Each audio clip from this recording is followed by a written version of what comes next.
The temple debates. The pilgrims from Nazareth had agreed to gather near the temple on the day of their return in order to travel back to Nazareth together. Jesus had briefly entered the temple that morning to listen to a discussion, while his parents waited for their fellow travelers to gather. The large group left Jerusalem, with the men walking together in one group and the women forming their own group, as was their custom on the outward and return journeys of the holidays. Jesus had come to Jerusalem in the company of his mother and the women. Now that he had become a young man through initiation into the Son of the Law, he was expected to make the return journey to Nazareth in the company of his father and the men. But as the company departed toward Bethany, Jesus was completely engrossed in a discussion about angels, completely forgetting that the hour for his parents to leave had already passed. He only realized that he had been left behind when the meetings in the temple were interrupted for the lunch break. The travelers to Nazareth did not miss Jesus because Mary assumed he was traveling with the men, while Joseph thought he was traveling with the women because he had also come to Jerusalem with the women, leading Mary's donkey. They only discovered his absence when they reached Jericho and prepared to spend the night there. When they had inquired of the last of the group to reach Jericho, and had heard that none of them had seen their son, they had a sleepless night, constantly thinking of what could have happened to him, also recalling many of his unusual reactions to the events of the Passover week, and somewhat reproaching each other for not paying better attention before leaving Jerusalem. Meanwhile, Jesus had remained in the temple all afternoon. He listened to the discussions and enjoyed the somewhat quieter atmosphere in the temple, now that most of the pilgrims were leaving Jerusalem. Jesus did not actively participate in the discussions that day, and at the end of the afternoon he went to Bethany and knocked on the door of Simon's family, who were just getting ready for the evening meal. The three young people were surprised and happy to greet Jesus again, and he stayed overnight at Simon's house. He was not very talkative during the evening and spent much of it alone in the garden. The next day, he was in the temple early, and this time he was determined to participate in the discussions. Meanwhile, Joseph and Mary had also risen at the crack of dawn and hurried back to Jerusalem. Arriving in Jerusalem, they went straight to the home of their relatives, where they had stayed as a family during the Easter week, but inquiries revealed that no one had seen Jesus.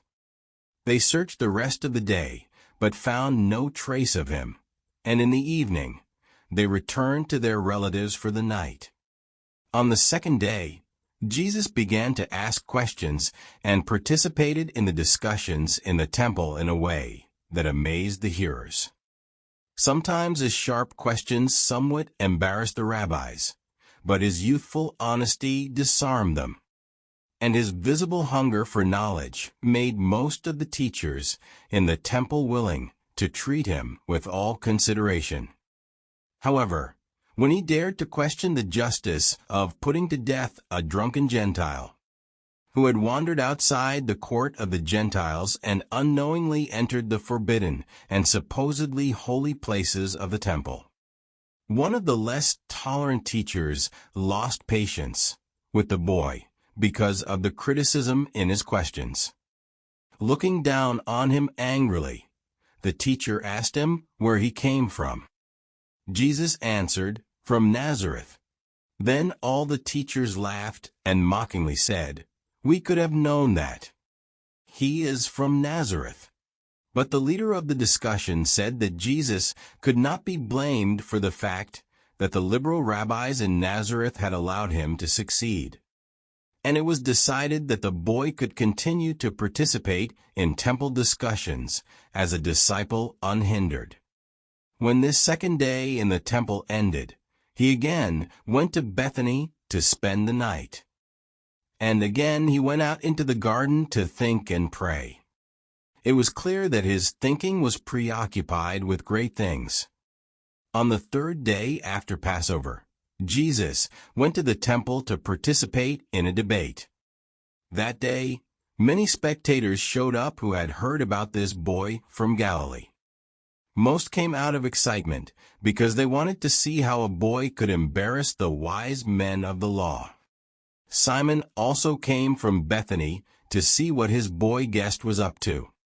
The listeners marveled at his questions, and Simon, too, was amazed that this quiet young person had such depth.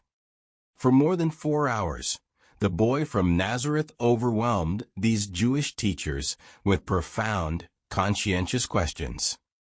He commented little on the answers. He conveyed his teaching through the questions he asked. By the clever, astute phrasing of a question, he challenged what they taught and at the same time suggested his own view. In his manner of questioning lay an attractive combination of perspicacity and humor that commanded respect even from those who were more or less outraged by his youthful age. The combination of his body language with the sincerity of his astute questions ensured that he was heard. He did not, however, engage in discussion about the answers. On these momentous days in the temple, this youthful boy was already showing that he was completely free of any selfish desire to win a war of words.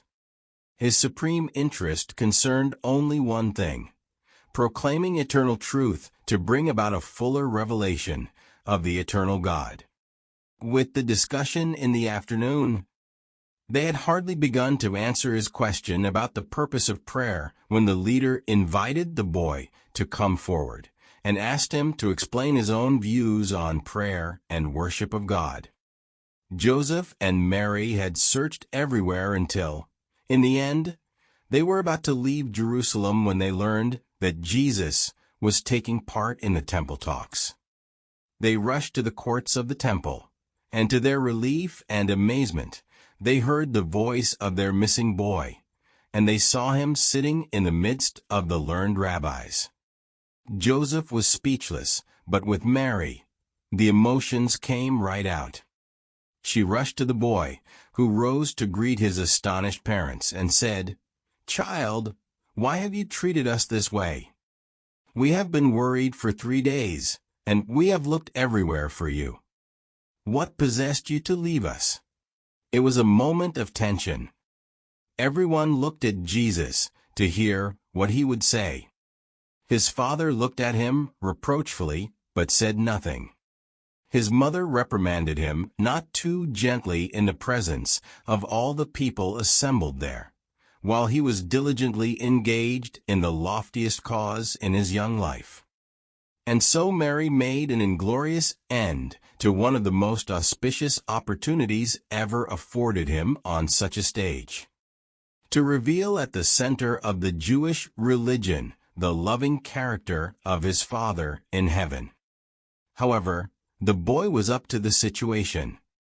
When you honestly weigh all the factors that made this situation come together, you will be able to better see the wisdom of the boy's response to his mother's unintentional reproach. While everyone was silent and watching him, Jesus answered his mother, "Why have you searched for me so long? Could you not have expected to find me in my Father's house now that the time has come for me to occupy myself with the things of my Father?" Everyone was amazed at the way the boy spoke. They all withdrew silently, leaving him alone with his parents. After a short time, the boy relieved the tension they all felt, saying calmly, "Come, everyone has done what he thought was best. Let's go home." In silence, they began the return journey and arrived at Jericho to spend the night. They paused but once, and that was at the top of the Mount of Olives, when the boy raised his stick and, trembling all over his body from the violent emotion that welled up within him, said, "O Jerusalem, Jerusalem, and your inhabitants what slaves you are, servants under the yoke of the Romans, and victims of your own tradition. I will return to purify the temple and free my people from this slavery."